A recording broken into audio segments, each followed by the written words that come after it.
வணக்கம். முதல்வராக இருந்த மு.க. ஸ்டாலினை பார்த்து தாவேகாவும் விஜயும் பயந்ததை விட இப்போது இருக்கக்கூடிய மு.க. ஸ்டாலினை பார்த்து விஜயும் தாவேகாவும் அதிகம் பயப்படுகிறது. என்ன காரணம்? இப்போ நீங்கள் கடந்த ஒரு வாரமாக தமிழ்நாட்டில் தாவேகா என்று சொல்லக்கூடிய கட்சி, அதனுடைய முதல்வராக இருக்கக்கூடிய விஜய் அவர்கள் ஆட்சி பொறுப்பிற்கு வந்திருக்கிறார். ஆனால் அவர்கள் என்ன செய்ய வேண்டும், எதை செய்யக்கூடாது என்று தீர்மானிக்கக்கூடிய இடத்துல மு.க. ஸ்டாலின் இருக்கிறார். அவர் என்ன சொல்கிறாரோ அதைத்தான் இவர்கள் செய்ய வேண்டும் என்கிற கட்டாயத்திற்கு தள்ளப்பட்டிருக்கிறார்கள். எப்படின்னு கேட்குறீங்களா? நான் ஒவ்வொன்றா பட்டியல் போடுறேன்.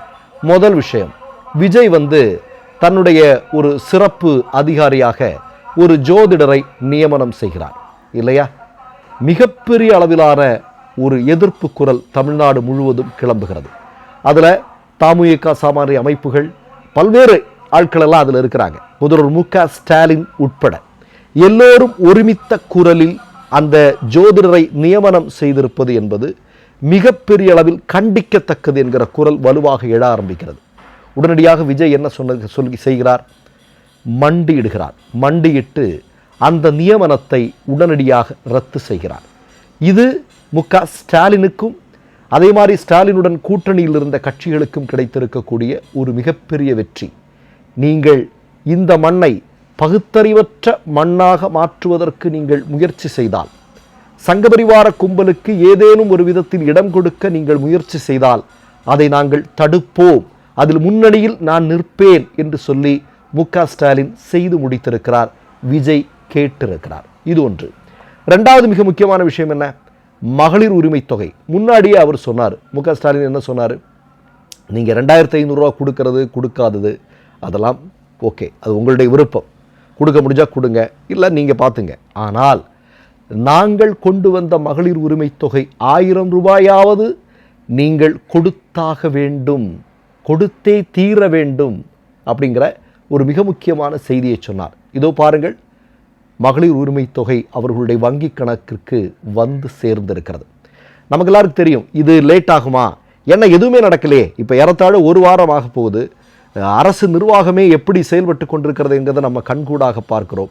இன்றைக்கி கூட இந்த டோல்கேட் பக்கத்தில் அபராதம் விதித்திருக்கிறார்கள்னு லாரி டிரைவர்லாம் மிகப்பெரிய அளவில் ஒரு எந்த காலத்து 20 வருஷமாக இந்த ரோட்டில் எல்லாம் நாங்கள் பயணம் செஞ்சிட்ருக்கிறோம், இங்கே வேலையை செஞ்சிட்ருக்கிறோம், இது வரைக்கும் நடக்காத அளவுக்கு இன்றைக்கி காவல்துறை 1000 ரூபா 1500 ரூபா எங்ககிட்ட காசு வாங்கிட்டு இருக்கிறாங்க. அது ஏப்பா நீங்கள் வாங்குறீங்க அப்படின்னு கேட்டால் அது ஆட்சியாளர்கள் சொல்கிறாங்க, அது அப்படி சொல்கிறாங்க இப்படி சொல்கிறாங்கன்னு சொல்லிட்டுலாம் வீடியோ வைரல் ஆகுது. அந்த அளவிற்கு ஆட்சி நிர்வாகத்தில் ஒரு மிகப்பெரிய அளவிலான ஒரு சுணக்கம் ஏற்பட்டிருக்கிறது என்பதை கண்கூடாக பார்க்கிறோம். அப்போ இந்த நேரத்தில் தன்னுடைய காலகட்டத்தில் மக்களுக்கு கொடுத்த நலப்பணிகள் ஒருபோதும் முடங்கிவிடக்கூடாது. அதற்காக எந்த அழுத்தம் கொடுக்க வேண்டுமோ அந்த அழுத்தத்தை கொடுத்து அதை செய்ய வைத்து கொண்டிருக்கிறார் மு.க. ஸ்டாலின். அடுத்ததாக ஒரு மிக முக்கியமான செய்தியை நான் சொல்கிறேன். இப்போ தாய் 8 அடி பாய்ந்தால் குட்டி 16 அடி பாயுன்னு சொல்கிறேன். இப்போ ஸ்டாலின் அவர்கள் இப்படி செய்து கொண்டிருக்கிறார் என்றால், உதயநிதி அவர்கள் சட்டமன்றத்தில் முன்வைத்திருக்கக்கூடிய ஒரு விஷயம் இருக்கு இல்லையா, சரியான அடி அடிச்சிருக்கிறாருங்க. எப்படின்னு சொல்கிறேன் கேளுங்க. இப்போ இந்த சி.வி. சண்முகம், இந்த குரூப்பெல்லாம், வேலுமணி குரூப்பெல்லாம் இருக்கு இல்லையா, தெரியும், ஆர்எஸ்எஸ் குரூப்பு. நமக்கு எல்லோரும் எஸ்பி வேலுமணியெல்லாம் பக்கா ஆர்எஸ்எஸ் அனுதாபி அப்படிங்கிறதெல்லாம் நமக்கு நல்லா தெரியும். இந்த குரூப்பெல்லாம் சேர்ந்து இன்றைக்கி மார்ட்டினுடைய ஃபேமிலியில் இருக்கக்கூடிய அந்த பெண்மணியினுடைய பேச்சை கேட்டுக்கிட்டு இந்த குரூப்பெல்லாம் வெளியே வருது. வெளியே இப்போ என்ன பண்ணுது அப்படின்னா, நாங்கள் தாவேகாவிற்கு ஆதரவு அளிக்கிறோம் அப்படின்ற ஒரு செய்தியை சொல்கிறாங்க. இப்போது உதயநிதி ஸ்டாலின் அவர்கள் ஒரு செக் வைக்கிறார் சட்டமன்றத்தில். என்ன அப்படின்னா, குதிரை பேரம் நடந்திருப்பதாக செய்திகள் வந்திருக்கிறது. எப்படி குதிரை பேரம் நடந்திருக்கிறது? உங்களுக்கெல்லாம் அமைச்சர் பொறுப்பு, இந்த குரூப்புகளுக்கெல்லாம் அமைச்சர் பொறுப்பு, அது மட்டுமல்ல மிக முக்கியமான நிர்வாக பொறுப்புகள், பல்வேறு மாவட்டங்களில் இருக்கக்கூடிய நிர்வாக பொறுப்புகள், இதையெல்லாம் விஜய் கொடுக்கிறதாக சொன்னதாகவும், இதனால தான் இவனுங்கெல்லாம் இன்றைக்கு ஆதரவு தெரிவிப்பதற்காகவும் ஒரு செய்தி வெளியாகி இருக்கிறது அப்படிங்கிற ஒரு குண்டை தூக்கி போடுறாரு. இப்போ விஜய் ஒருவேளை இந்த எஸ்பி வேலுமணிக்கும் சண்முகத்துக்கும் விஜயபாஸ்கருக்கும் ஏதாவது பொறுப்பு கொடுத்தாருன்னு வைங்க அமைச்சரவையில், தமிழ்நாட்டு மக்கள் உடனே என்ன கேட்பாங்க? இதுதான் நீங்கள் சொன்ன தூய சக்தியா? கேட்பாங்களா இல்லையா? அப்போ உதயநிதி அடித்திருக்கக்கூடிய அடி அப்படிங்கிறது மர்மத்தில் அடிச்சிருக்கிறார். இப்போ இது மட்டும் இல்லைங்க, நீங்கள் இப்போ 7 நாளாக இவர்களால் எதுவுமே செய்ய முடியல. ஆனால் இவர்கள் செய்ததாக சில செய்திகளை வந்து ஊடகங்கள் பரப்பி கொண்டிருக்கிறார்கள். எந்த ஊடகங்கள்? உங்களுக்கெல்லாம் நல்லா தெரியும். தாவேக்காவினுடைய விர்ச்சுவல் வாரியர்ஸ் இல்லையா இன்ஸ்டாகிராம் குரூப் வந்து சில வீடியோக்களை போடுறாங்க.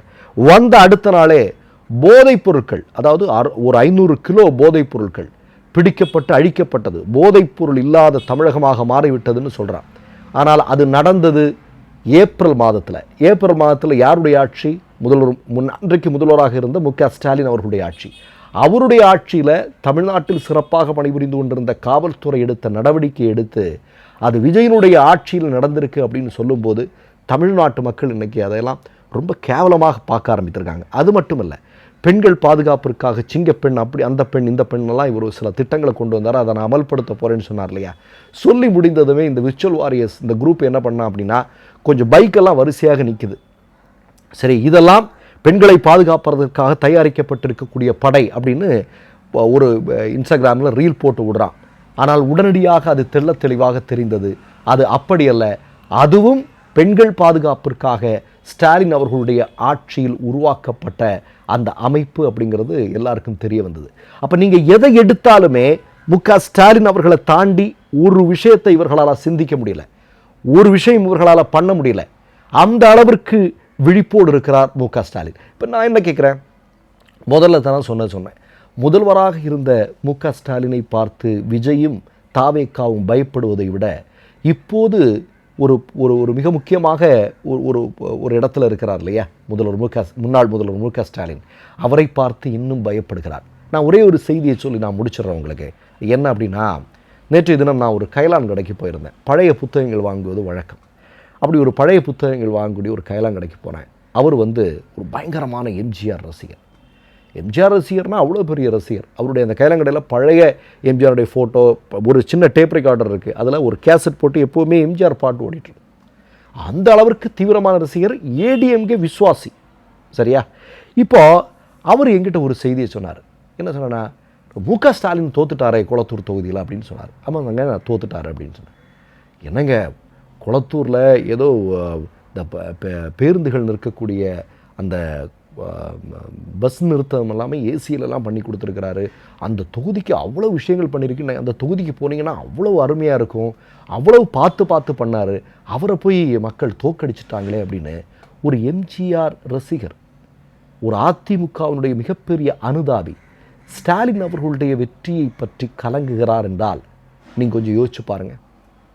அப்போ என்ன அப்படின்னா, நேற்றைய தினம் ஒரு வீடியோ ஒன்று மு.க. ஸ்டாலின் அவர்கள் போட்டிருந்தார். என்ன வீடியோ அது? அதாவது, இந்த தோல்விக்கான பொறுப்பை நான் ஏற்றுக்கொள்கிறேன் அப்படின்னு அவர் சொல்கிறார். பொதுவாகவே இதுவரையிலும் தமிழ்நாட்டில் எந்த தலைவர்களுக்கும் இல்லாத பல்வேறு பண்புகள் அவர்கிட்ட இருக்குது. இப்போ நீங்கள் எதிர்க்கட்சி தலைவராக இருந்தாலும் பரம விரோதியாக இருந்தாலும் நட்பு பாராட்டுவது என்பது ஸ்டாலின் அவர்கள் துவக்கி வைத்த ஒரு மிக முக்கியமான புள்ளி. அதைத்தான் இன்றைக்கு விஜய் அவர்கள் கூட செய்து கொண்டிருக்கிறார். அப்படிப்பட்ட மனிதர் வந்து இன்றைக்கு சொல்கிறார், இந்த தோல்விக்கு முழுமையாக நானே பொறுப்பேற்றுக் கொள்கிறேன் அப்படின்னு சொல்கிறார். ஆனால் உங்களிடம் நாங்கள் சொல்ல விரும்புவது ஒன்று தான்.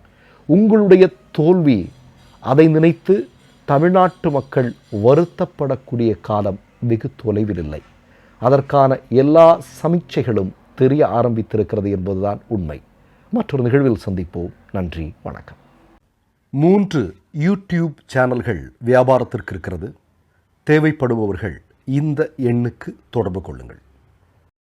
மை நேம் இஸ் ரெட் சேனலை சப்ஸ்கிரைப் பண்ணிக்கோங்க. அதுக்கப்புறமா பக்கத்தில் இருக்கிற ஜாயின் பட்டனை கிளிக் பண்ணீங்கன்னா ஒரு நியூ பேஜ் ஒன்று ஓப்பன் ஆகும். அதுலேயும் ஜாயின் பட்டனே கிளிக் பண்ணிக்கோங்க. அதில் பார்த்தீங்கன்னா credit R debit card options இருக்கு. இதில் உங்களுக்கு விசா, மாஸ்டர் கார்டு, ரிப்பே அப்படின்னு 3 ஆப்ஷன்ஸ் கொடுத்துருக்காங்க. அதில் நீங்கள் எந்த கார்டு சூஸ் பண்ணுறீங்களோ அந்த கார்டோட நம்பர் என்டர் பண்ணிக்கோங்க. அப்புறமா கார்டோட வேலிடிட்டி மந்த் அண்ட் இயரை டைப் பண்ணிக்கோங்க. அடுத்தபடியா உங்க கார்டோட பின்னால சிவிசி கோடுன்னு சொல்லிட்டு 3 நம்பர்ஸ் கொடுத்துருப்பாங்க. அந்த நம்பர் இதில் என்டர் பண்ணிக்கோங்க. அப்புறமா அட்ரஸ் அண்ட் இன்ஃபர்மேஷன் என்டர் பண்ணிட்டு பைங்கிற பட்டனை கிளிக் பண்ணிக்கோங்க. ஒருவேளை உங்க கார்டு நம்பர் இன்வாலிட்னு காமிச்சிச்சுன்னா உங்க கார்டுல இன்டர்நேஷனல் யூசேஜை எனேபிள் பண்ணுங்க.